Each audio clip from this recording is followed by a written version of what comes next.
ബ്രഹ്മത്തിൻ ആനന്ദമേകുവാൻ അവതാരം കൈക്കൊണ്ട കാരുണ്യമേ, ഹരിഹര ശക്തിതൻ സാഫല്യമേ,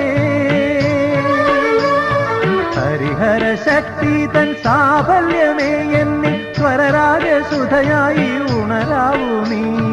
അഖിലാണ്ട ബ്രഹ്മത്തിൻ ആനന്ദമേകുവാൻ അവതാരം കൈക്കൊണ്ട കാരുണ്യമേ, അഖിലാണ്ട ബ്രഹ്മത്തിൻ ആനന്ദമേകുവാൻ അവതാരം കൈക്കൊണ്ട കാരുണ്യമേ.